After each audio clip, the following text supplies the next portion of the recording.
নির্বাচনের ঠিক সপ্তাহখানেক আগে রীতিমতো বোমা ফাটালো প্রভাবশালী ব্রিটিশ দৈনিক দ্য গার্ডিয়ান। এই মুহূর্তে আপনাদের সামনে কথা বলতে এসেছি ইতিহাসের সবচেয়ে বড় ইলেকশন ইঞ্জিনিয়ারিং এর পথে কি দেশ, যে নির্বাচনের মাত্র এক সপ্তাহ বাকি আছে। আজকে এই মুহূর্তে এসে যদি বিশ্লেষণ করেন যে এই নির্বাচনটা কেমন হচ্ছে, প্রথমতই এই নির্বাচনটি বাংলাদেশের অর্ধেক জনগোষ্ঠীকে বাইরে রেখে নির্বাচন হচ্ছে। অর্থাৎ অর্ধেক জনগোষ্ঠী বলতে আমি বলতে চাইছি প্রগতিশীল যারা কিংবা আওয়ামী লীগপন্থী যারা, তাদের বাংলাদেশের অর্ধেক জনগোষ্ঠী কমপক্ষে তাদের বাদ রেখে নির্বাচনটা হচ্ছে। এবং এই নির্বাচনকে কেন্দ্র করে নানা রকম রঙ্গ চলছে। নির্বাচনে অংশ নিচ্ছে প্রধান বড় একটি রাজনৈতিক দল বিএনপি আর ছোট ছোট রাজনৈতিক দল, তথাকথিত বড় দল সাম্প্রতিক সময়ে বলা হচ্ছে জামাতে ইসলামকে, এবং জামাতে ইসলামের হাইপ তোলা হচ্ছে বিজয়ের পক্ষে। এমনকি জামাতের যে প্রধান যে ব্যক্তিটি আমির, এই আমির সাহেব জীবনে কোনোদিন সংসদে যাননি। হ্যাঁ, হয়তো প্রশ্ন উঠবে যে বিএনপি প্রধানও সংসদে যাননি, তারেক রহমান, সেটি ভিন্ন বিষয়। কারণ বিএনপি তাদের দল অনেকবার দেশ পরিচালনা করেছে, কিন্তু জামাত দেশ পরিচালনা করেনি। জামাত ইতিমধ্যে হাইপ তুলে আবার ধাপাস করে পড়ে গেছে নানা বিতর্কে। আমরা গতকালকেও এই বিষয়টা নিয়ে আলাপ করেছি। নারী, মুক্তিযুদ্ধ ঘোষণা এবং ঔদ্ধত্যপূর্ণ আচরণ, বিভিন্ন কারণে জামাত ইতিমধ্যে বিতর্কিত হয়ে পড়েছে। কিন্তু নেপথ্য থেকে ইলেকশন ইঞ্জিনিয়ারিং এর গন্ধ পাওয়া যাচ্ছে। জাল ভোট, পোস্টাল ব্যালট বা ভোটার সিল জাল করবার নানা রকম ঘটনা ইতিমধ্যে সংবাদ মাধ্যমে এসছে, প্রকাশ্যে এসছে। কিছু সংবাদ মাধ্যমে আসছে, কিছু আসছে না। নেপথ্য থেকে আরো কোনো বড় ঘটনা আছে, আমরা সেগুলোই একটু বুঝবার চেষ্টা করতে চাইছি। জাতীয় সংসদ নির্বাচন ও গণভোট বাকি আছে মাত্র এক সপ্তাহ। আমি শুরুতেই বললাম, ঠিক এই মুহূর্তে সারা দেশে উৎসবের বদলে ছড়িয়ে পড়েছে চরম আতঙ্ক আর উদ্বেগ। লক্ষ্মীপুরের একটি ছাপা কারখানা থেকে 6টি অবৈধ নির্বাচনী সিল উদ্ধারের পর থেকে জনমনে প্রশ্ন, তবে কি পর্দার আড়ালে চলছে কোনো বিশেষ ইলেকশন ইঞ্জিনিয়ারিং পরিকল্পনা? শুধু জাল সিল নয়, এবার যোগ হয়েছে পোস্টাল ভোট জালিয়াতের নতুন শঙ্কা। গত মঙ্গলবার লক্ষ্মীপুর শহরে পুলিশি অভিযানে সিল সহ সোহেল রানা নামে এক ব্যবসায়ী গ্রেপ্তার হয়েছেন। অভিযোগ উঠেছে স্থানীয় এক জামাত নেতার নির্দেশে এই সিলগুলো বানানো হচ্ছিল, যদিও জামাত ইসলামী এই দাবি অস্বীকার করেছে। ধানের শীষের প্রার্থী শহীদ উদ্দিন চৌধুরী এনি প্রশ্ন তুলেছেন, এভাবে কি তবে হাজার হাজার সিল আর ভুয়া ব্যালট পেপার ছাপানোর নীল নকশা চলছে? শহীদ উদ্দিন চৌধুরী যে প্রশ্নটা করেছেন এটি অমূলক নয়, এটি লক্ষ্মীপুরে ধরা পড়েছে, কিন্তু সারা বাংলাদেশে তো ধরা পড়েনি। সারা বাংলাদেশেও কি জামাতের কেন্দ্রীয় নির্দেশে এমনটা হচ্ছে?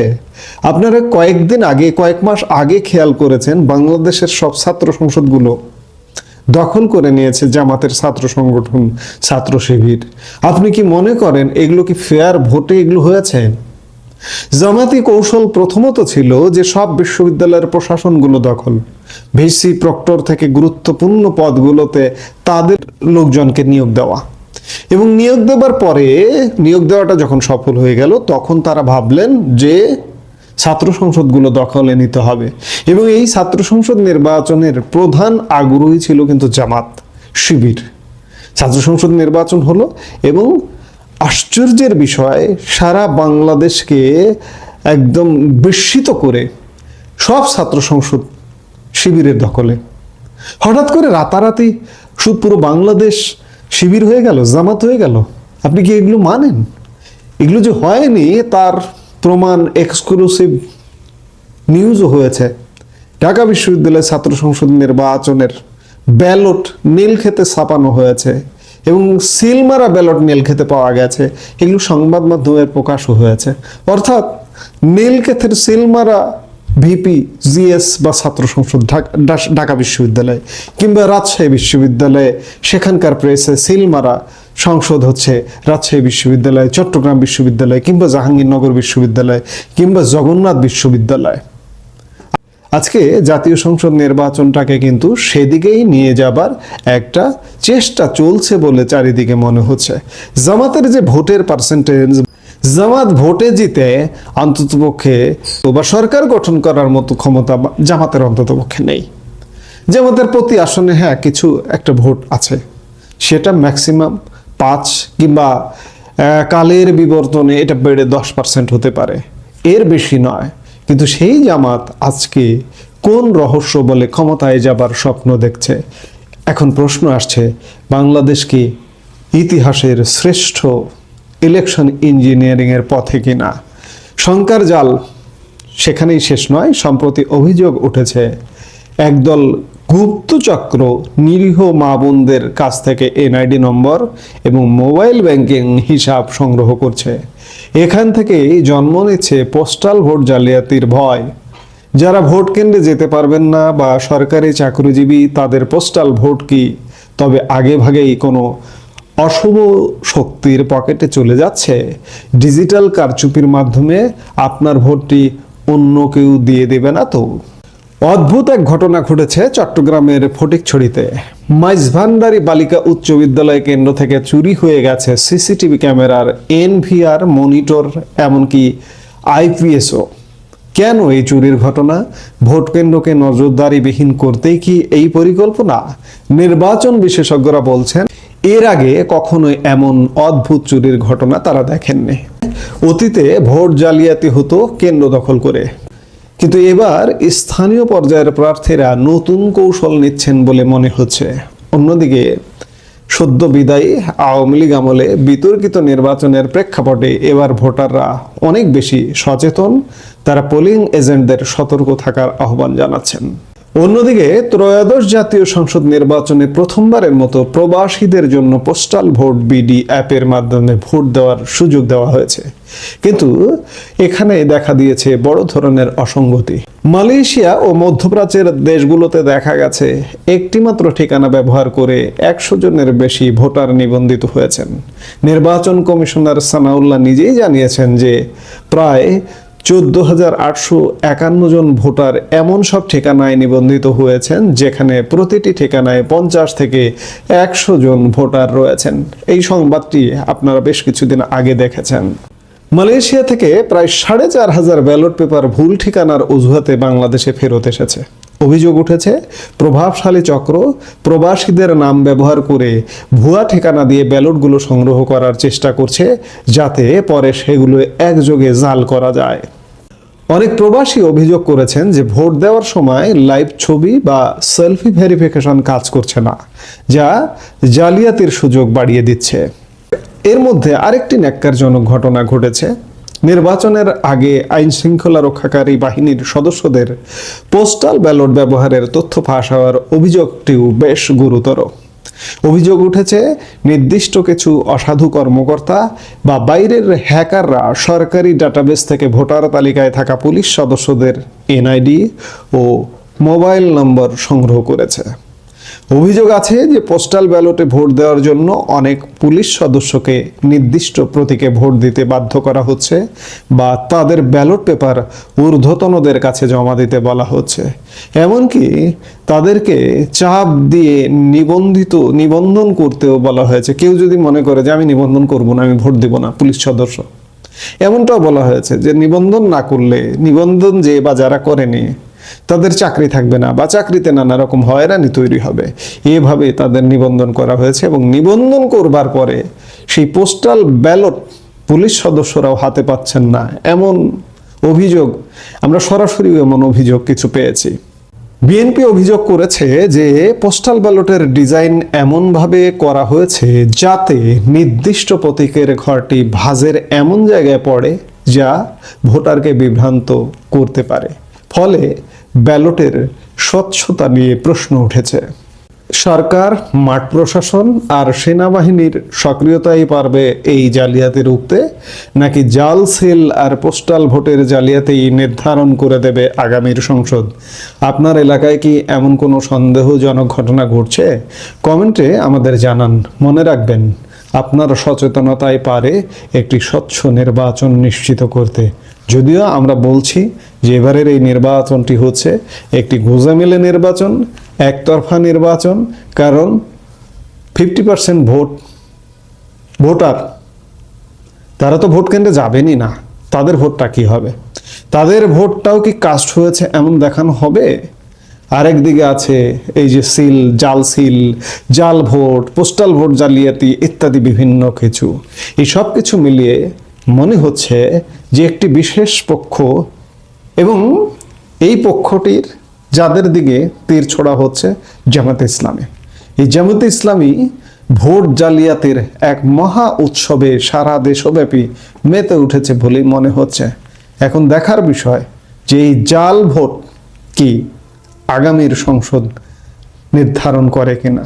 আমরা নিশ্চয়ই 12 তারিখ পর্যন্ত সেটি দেখব। এবং আমি বারবার একটা কথা বলি যে জামাতের বিজয়ের কোনো সম্ভাবনা নেই। বিএনপি যেহেতু আওয়ামী লীগ নেই, বিএনপি স্বাভাবিকভাবে ক্ষমতায় যাওয়ার কথা আমরা এখনো বলে আসছি। কিন্তু ভোটের পরের দিন বা এবার নির্বাচনের ফলাফল দিতে কয়েকদিন দেরি হতে পারে, কারণ বারবার এর আগেও অসংখ্যবার এই কথাটা বলে এসছি যে ছাত্র সংসদ নির্বাচনের ফলাফল দিতেই কয়েকদিন লাগিয়েছে।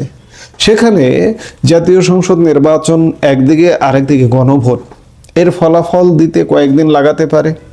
একদিকে ভোট জালিয়াতি হতে পারে, আরেকদিকে চূড়ান্ত ফলাফল জালিয়াতি হতে পারে। জালিয়াতি করে কি জামাতকে ক্ষমতায় বসিয়ে দেবার একটা চেষ্টা চলছে? দেখতে হলে আমাদের অপেক্ষা করতে হবে। আমরা 12 তারিখ পরবর্তী সময়ের কি ঘটছে সেটির জন্য অধীর আগ্রহে অপেক্ষায় আছি। এই মুহূর্তে এ পর্যন্তই। নির্বাচনের ঠিক সপ্তাহখানেক আগে রীতিমতো বোমা ফাটালো প্রভাবশালী ব্রিটিশ দৈনিক দ্য গার্ডিয়ান। পত্রিকাটির প্রতিবেদনে বলা হয়েছে, ভারতে বসে বাংলাদেশের রাজনীতিতে ফেরার পরিকল্পনা করছেন নির্বাসিত আওয়ামী লীগের শীর্ষ নেতারা। ছাত্রলীগ, যুবলীগ সহ অঙ্গ সংগঠন থেকে শুরু করে মূল দল পর্যন্ত সবাইকে আবার এক সুতোয় গাঁথার চেষ্টা চলছে। বার্তাটা পরিষ্কার, আওয়ামী লীগ রাজনীতি ছেড়ে দেয়নি। দীর্ঘ নীরবতার পর আবার মাঠে নামার প্রস্তুতি নিচ্ছে দলটি। প্রস্তুতির প্রকাশ্য ইঙ্গিত মিলেছে দিল্লির একটি বৈঠকে। সপ্তাহ দুয়েক আগে শেখ হাসিনার সাথে দিল্লিতে বড় বৈঠক করে যুক্তরাজ্য আওয়ামী লীগের একদল নেতা। নির্দিষ্ট করে বললে গত 21 জানুয়ারি লন্ডন থেকে যুক্তরাজ্য আওয়ামী লীগের 5 নেতা দিল্লিতে এসে শেখ হাসিনার সঙ্গে সাক্ষাৎ করেন। এই নেতারা হলেন যুক্তরাজ্য আওয়ামী লীগের সভাপতি জালাল উদ্দিন, সাধারণ সম্পাদক সৈয়দ সাজিদুর রহমান ফারুক, যুগ্ম সাধারণ সম্পাদক ও সিলেট সিটি কর্পোরেশনের সাবেক মেয়র আনোয়ারুজ্জামান চৌধুরী, সাংগঠনিক সম্পাদক আহাদ চৌধুরী ও যুক্তরাজ্য যুবলীগের যুগ্ম সাধারণ সম্পাদক জালাল খান। ভারতে এক সপ্তাহের সফর শেষে 26 জানুয়ারি তারা লন্ডনে ফিরে যান। এই এক সপ্তাহ তারা কিভাবে দেশের রাজনীতিতে ফেরা যায় সেই আলাপই জারি রাখেন বলে সূত্র মারফত জানা যায়। এর সপ্তাহ দুয়েক বাদে গার্ডিয়ান বলছে, আওয়ামী লীগ আদতে বসে নেই, তারা প্রস্তুত। প্রয়োজনে জেলে যেতেও প্রস্তুত আওয়ামী লীগের নেতাকর্মীরা। এই পর্যায়ে এসে আওয়ামী লীগের অবস্থান আর নিছক গুজব বা রাজনৈতিক কানাঘুষার স্তরে নেই। দ্য গার্ডিয়ান বলছে, দলটি এখন নির্বাসন কেন্দ্রিক একটি বিকল্প রাজনৈতিক কাঠামো দাঁড় করাতে চাচ্ছে। ক্ষমতাচ্যুত হওয়ার পর গত 16 মাসে 6 শতাধিক আওয়ামী লীগ নেতাকর্মী কলকাতা ও আশপাশের এলাকায় আশ্রয় নিয়েছেন। তাদের অনেকের বিরুদ্ধে হত্যা, মানবতা বিরোধী অপরাধ, রাষ্ট্রদ্রোহ কিংবা দুর্নীতির মামলা রয়েছে। ফলে দেশে ফেরা আপাতত ঝুঁকিপূর্ণ। এই বাস্তবতায় সীমান্তের ওপার থেকেই চলছে সাংগঠনিক যোগাযোগ, রাজনৈতিক পুনর্গঠন এবং ভবিষ্যৎ কৌশল নির্ধারণ। এই নির্বাসিত রাজনীতির কেন্দ্রবিন্দুতে রয়েছেন শেখ হাসিনা। দিল্লিতে তার অবস্থান ঘিরে কড়া নিরাপত্তা থাকলেও রাজনৈতিক যোগাযোগ থেমে নেই। দ্য গার্ডিয়ান জানাচ্ছে, শেখ হাসিনা প্রতিদিন দীর্ঘ সময় ধরে দলীয় নেতাদের সঙ্গে বৈঠক ও ফোন আলাপে যুক্ত থাকছেন, কাজ করছেন 16 ঘন্টা পর্যন্ত। কলকাতা থেকে সাবেক মন্ত্রী, সংসদ সদস্য এবং অঙ্গ সংগঠনের শীর্ষ নেতাদের নিয়মিত দিল্লিতে ডেকে নেওয়া হচ্ছে। উদ্দেশ্য একটাই, দলকে ভেঙে পড়া অবস্থা থেকে ধরে রাখা এবং প্রয়োজন হলে আবার মাঠে নামার মতো অবস্থায় রাখা। বাংলাদেশ ছাত্রলীগের সভাপতি সাদ্দাম হোসেনের বক্তব্যেও এই প্রস্তুতির ইঙ্গিত পাওয়া যায়।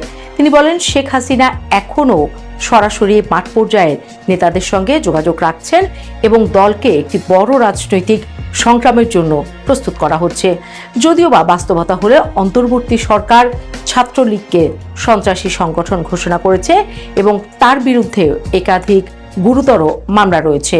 ফলে এই যোগাযোগ ও প্রস্তুতির দাবি সরকার বিরোধী রাজনীতির চোখে আরও বেশি প্রশ্নের জন্ম দিচ্ছে। এই জায়গাটাতেই আওয়ামী লীগের অবস্থান সবচেয়ে বেশি বিতর্কিত হয়ে ওঠে। শেখ হাসিনার শাসনামলের শেষ পর্যায়ে সরকার বিরোধী আন্দোলন দমনে আইন শৃঙ্খলা বাহিনীর ভূমিকা নিয়ে গুরুতর অভিযোগ রয়েছে। জাতিসংঘের মানবাধিকার বিষয়ক হাই কমিশনারের দপ্তরের প্রতিবেদনে বলা হয়েছে, ওই সময়ে সহিংসতায় আনুমানিক 1400 মানুষ নিহত হন। এই ঘটনাগুলোর পরই সরকার পতন ঘটে এবং শেখ হাসিনা ভারতে আশ্রয় নেন। এরপর আন্তর্জাতিক অপরাধ ট্রাইব্যুনালে শেখ হাসিনাকে মানবতা বিরোধী অপরাধের দায়ে মৃত্যুদণ্ড দেন। এই রায় আন্তর্জাতিক অঙ্গনেও আলোচনার জন্ম দেয়। মানবাধিকার সংগঠন ও কূটনৈতিক মহলেও প্রশ্ন ওঠে বিচার প্রক্রিয়ার স্বচ্ছতা এবং রাজনৈতিক প্রেক্ষাপট নিয়ে। একই সঙ্গে শুরু হয় শেখ হাসিনাকে প্রত্যর্পণের জন্য বাংলাদেশের অন্তর্বর্তী সরকারের কূটনৈতিক তৎপরতা। আওয়ামী লীগ এই পুরো প্রেক্ষাপটকে সম্পূর্ণ ভিন্নভাবে ব্যাখ্যা করছে। দলটির শীর্ষ নেতাদের দাবি 2024 সালের গণ অভ্যুত্থান কোনো স্বতঃস্ফূর্ত গণ আন্দোলন ছিল না। তাদের মতে এটি ছিল একটি পরিকল্পিত রাজনৈতিক ষড়যন্ত্র, যেখানে দেশি ও বিদেশি শক্তির ভূমিকা ছিল। কলকাতার উপকণ্ঠে নিরাপত্তা বেষ্টিত আবাসন এলাকা থেকে কথা বলতে গিয়ে নেতারা বলেন, তাদের বিরুদ্ধে আনা অভিযোগ রাজনৈতিক উদ্দেশ্য প্রণোদিত এবং প্রতিশোধমূলক। তবে দলের ভেতরে এই বয়ান পুরোপুরি একরকম নয়। সাবেক সংসদ সদস্য তানভীর শাকিল জয় স্বীকার করেছেন আওয়ামী লীগ পুরোপুরি গণতান্ত্রিক ছিল না এবং 2018 সালের নির্বাচন প্রশ্নবিদ্ধ ছিল। তিনি বলেন, দলটি দীর্ঘ সময় ক্ষমতায় থাকায় কর্তৃত্ববাদী হয়ে উঠেছিল এবং প্রশাসনিক ক্ষমতার অপব্যবহার হয়েছে। দুর্নীতি ও আর্থিক অনিয়মের বিষয়েও তিনি দায় স্বীকার করেন, যদিও অভিযোগের মাত্রা নিয়ে তার দ্বিমত রয়েছে। এই স্বীকারোক্তি দেখাচ্ছে আওয়ামী লীগ এখনও নিজেদের অতীতের সঙ্গে পুরোপুরি হিসাব চোকাতে পারেনি। একদিকে অতীত অস্বীকারের প্রবণতা, অন্যদিকে সীমিত আত্মসমালোচনা, এই দুই ধারা পাশাপাশি চলছে। রাজনৈতিক বিশ্লেষকদের মতে ভবিষ্যতে আওয়ামী লীগের গ্রহণযোগ্যতা অনেকটাই নির্ভর করবে তারা এই আত্মসমালোচনার ধারাকে কতটা সামনে আনতে পারে তার উপর। রাজনৈতিক বাস্তবতা হলো আওয়ামী লীগ আপাতত নির্বাচনের বাইরে। অন্তর্বর্তী সরকার দলটির কার্যক্রম স্থগিত করেছে এবং 12 ফেব্রুয়ারির নির্বাচনে অংশগ্রহণ ও প্রচারণা নিষিদ্ধ করেছে। সরকারের দাবি, এই নির্বাচন হবে গত এক দশকের মধ্যে প্রথম সুষ্ঠু ভোট। আওয়ামী লীগের পাল্টা বক্তব্য, তাদের বাইরে রেখে কোনো নির্বাচনই গ্রহণযোগ্য নয় এবং এতে প্রকৃত গণতন্ত্র প্রতিষ্ঠিত হবে না। এই অবস্থান থেকেই দলটি নির্বাচন বর্জনের কৌশল নিয়েছে। শেখ হাসিনার সাবেক মন্ত্রী জাহাঙ্গীর কবির নানক জানিয়েছেন, দলীয় কর্মীদের ভোট ও প্রচারণা থেকে দূরে থাকতে বলা হয়েছে। অর্থাৎ আওয়ামী লীগের কৌশল এখন নির্বাচন বানচাল করা নয়, বরং নির্বাচনের পর রাজনৈতিক পরিস্থিতি কোন দিকে যায় তা পর্যবেক্ষণ করা এবং সুযোগ বুঝে মাঠে ফেরার প্রস্তুতি নেওয়া। দ্য গার্ডিয়ানের বিশ্লেষণ অনুযায়ী নির্বাসিত আওয়ামী লীগ নেতাদের ফেরার পরিকল্পনা অনেকটাই নির্ভর করছে নির্বাচনের পর পরিস্থিতির উপর। নতুন সরকার যদি দ্রুত স্থিতিশীলতা আনতে ব্যর্থ হয়, যদি আইন শৃঙ্খলা পরিস্থিতির অবনতি ঘটে কিংবা রাজনৈতিক বিভাজন আরও গভীর হয়, তাহলে আওয়ামী লীগ সেই শূন্যতাকে নিজেদের পক্ষে কাজে লাগাতে চাইবে। এই পুরো প্রক্রিয়ায় ভারতের ভূমিকা একটি অত্যন্ত সংবেদনশীল প্রশ্ন হয়ে উঠছে। কলকাতা ও দিল্লি থেকে নিষিদ্ধ একটি দলের রাজনৈতিক তৎপরতা চালানো এবং শেখ হাসিনার বক্তব্যের সুযোগ দেয়া ঢাকার সঙ্গে নয়াদিল্লির সম্পর্কে টানাপোড়েন তৈরি করেছে। সম্প্রতি দিল্লিতে শেখ হাসিনার একটি অডিও বক্তব্য ঘিরে বাংলাদেশ সরকার ক্ষোভ প্রকাশ করলেও ভারত সরকার প্রকাশ্যে কোনো প্রতিক্রিয়া জানায়নি। একই সঙ্গে শেখ হাসিনাকে প্রত্যর্পণের অনুরোধ ঝুলে আছে। ভারতের এই নীরবতা প্রশ্ন তুলছে, নয়াদিল্লিকে এখনও আওয়ামী লীগকে ভবিষ্যৎ রাজনৈতিক বাস্তবতার একটি অংশ হিসেবেই দেখছে। কূটনৈতিক বিশ্লেষকদের মতে দক্ষিণ এশিয়ার ভূ রাজনীতিতে আওয়ামী লীগের ভূমিকা একেবারে শেষ হয়ে গেছে, এমন সিদ্ধান্তে এখনো পৌঁছায়নি ভারত। অন্যদিকে আওয়ামী লীগের দাবি, দেশে ফিরে অনেক নেতাকে হত্যা করা হতে পারে অথবা বিনা বিচারে দীর্ঘদিন কারাবন্দী রাখা হবে।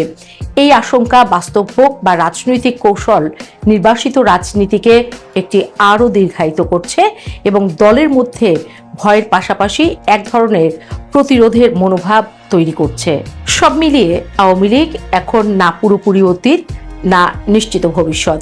দলটি কার্যত একটি রাজনৈতিক অপেক্ষার ঘরে দাঁড়িয়ে আছে। শেখ হাসিনার নেতৃত্ব এখনো দৃশ্যমান হলেও ভবিষ্যতে সেই নেতৃত্বের রূপ কি হবে তা স্পষ্ট নয়। তার ছেলে সজীব ওয়াজেদ জয় ইতিমধ্যে ইঙ্গিত দিয়েছেন ভবিষ্যতে শেখ হাসিনা সক্রিয় রাজনীতিতে নাও থাকতে পারেন। বাংলাদেশের রাজনীতিতে আওয়ামী লীগের ফেরা তাই এখন আর কোনো আবেগের প্রশ্ন নয়।